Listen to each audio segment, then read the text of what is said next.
Hi friends, எல்லோருக்கும் வணக்கம். Welcome to நித்தம் ஒரு சமையல். இந்த சம்மருக்கு சூப்பரான ஒரு ஸ்பெஷல் ரெசிபி நம்ம பார்க்க போகிறோம். சொல்லும்போது எனக்கு ரொம்ப எக்ஸைட்மெண்ட்டாக இருக்குது. ஃப்ரூட்ஸ் எல்லாம் வச்சு ஒரு ராயல் ஃப்ரூட் ஃபலூடா தான் நம்ம பார்க்க போகிறோம். வாங்க வீடியோக்குள்ளே போகலாம். வீடியோக்குள்ளே போகிறதுக்கு முன்னாடி நம்ம சேனலை சப்ஸ்கிரைப் பண்ணாதவங்க சப்ஸ்கிரைப் பண்ணிடுங்க. அப்போ தான் எங்கள் வீட்டோட வெரைட்டி ரெசிபிஸ் எல்லாம் உங்களுக்கு நோட்டிஃபிகேஷனாக வரும்.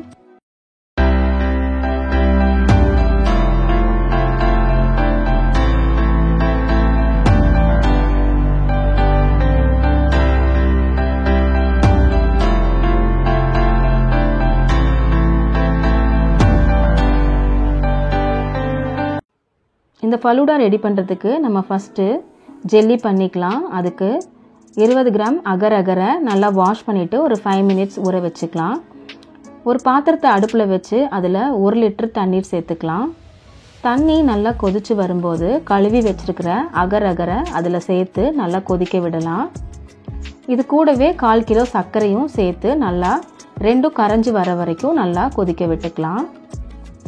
இது நல்லா கரைஞ்சதுக்கப்புறமா இதை நம்ம ஒரு பாத்திரத்தில் வடிகட்டி எடுத்துக்கலாம். இது 2 டைப்பான எசன்ஸ் வச்சு இன்றைக்கி நம்ம ரெடி பண்ணிக்கலாம்.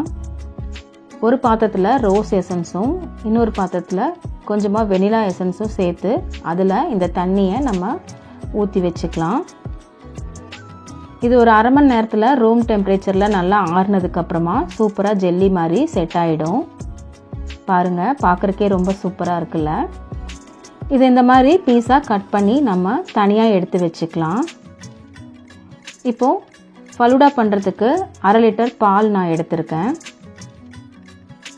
அது கூடவே ஆப்பிள், மேங்கோ, கொஞ்சமாக கிரேப்ஸு, அதுக்கப்புறமா கிவி, கொஞ்சம் மாதுளம்பழம், கொஞ்சம் ஊற வச்சுருக்கிற சப்ஜா விதைகள், க்ரஷ் பண்ணி வச்சுருக்கிற நட்ஸு, கொஞ்சம் பாதாம் பிசின், வேக வச்ச சேமியா, 2 விதமான ஜெல்லி, அப்புறமா கடைசியாக நன்னாரி கொஞ்சம் எடுத்து வச்சுருக்கேன்.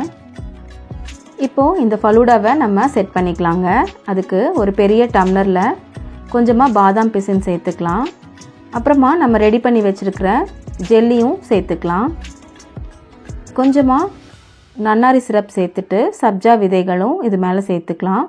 வேக வச்ச சேமியாவும் க்ரஷ் பண்ணி வச்சுருக்கிற நட்ஸும் சேர்த்துக்கலாம். அதுக்கப்புறமா நம்ம கட் பண்ணி வச்சுருக்கிற ஃப்ரூட்ஸ் எல்லாம் ஒவ்வொன்றா சேர்த்துக்கலாம். பாதாம் பிசின் கொஞ்சமாக ஒரு 2 பீஸ் அளவு நேற்று நைட்டே நான் ஊற வச்சு எடுத்து வச்சுருக்கேங்க. அது உடம்புக்கு ரொம்ப குளிர்ச்சியானது. அதனால் நம்ம தினமும் கூட பாலில் கொஞ்சமாக சேர்த்து குடிச்சிட்டு வரலாம். கொஞ்சமாக ஊற வச்சாலே நிறையா உங்களுக்கு குவான்டிட்டியாக வருங்க. இப்போ கடைசியாக நம்ம எடுத்து வச்சுருக்கிற சில்டு மில்கை இதில் சேர்த்துக்கலாம். இந்த மாதிரி வீட்டிலையே ஃப்ரூட்ஸ் எல்லாம் வச்சு நம்ம குழந்தைங்களுக்கு ரெடி பண்ணி கொடுக்கலாம். இந்த சம்மருக்கு அவங்க வீட்டிலையே இருக்கிறனால ஏதோ ஒரு ஸ்நாக்ஸ் இந்த மாதிரி கேட்டுகிட்டே இருப்பாங்க. இந்த மாதிரி நீங்கள் உங்கள் குழந்தைங்களுக்கு செஞ்சு கொடுங்க. கடைசியாக இதுக்கு மேலே சப்ஜா சீட்ஸ் ஆட் பண்ணிவிட்டு நான் இன்றைக்கி மேங்கோ ஃப்ளேவரில் ஐஸ்கிரீம் எடுத்துருக்கேங்க. உங்களுக்கு என்ன ஃப்ளேவரில் வேணுமோ நீங்கள் ஆட் பண்ணிக்கலாம். இதுக்கு மேலே ரோஸ் எசன்ஸோ இல்லை வேறு எது வேணாலும் நீங்கள் கார்னிஷ் பண்ணிக்கலாம். நான் இன்றைக்கி நன்னாரி சிரப் தான் சேர்த்துருக்கேன்.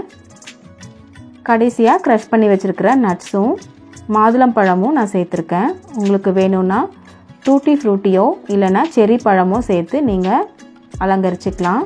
பாருங்கள், ரொம்ப சூப்பரான ராயல் ஃப்ரூட் ஃபலூடா செம்மையாக ரெடி பண்ணியாச்சு. நான் இதை இப்போவே சாப்பிட போகிறேன். நீங்களும் இதை உங்கள் வீட்டில் கண்டிப்பாக ட்ரை பண்ணி பார்த்துட்டு உங்கள் கமெண்ட்ஸை சொல்லுங்கள். இந்த வீடியோ உங்களுக்கு பிடிச்சிருந்ததுன்னா லைக் பண்ணுங்கள், ஷேர் பண்ணுங்கள், சப்ஸ்கிரைப் பண்ணுங்கள். Happy cooking!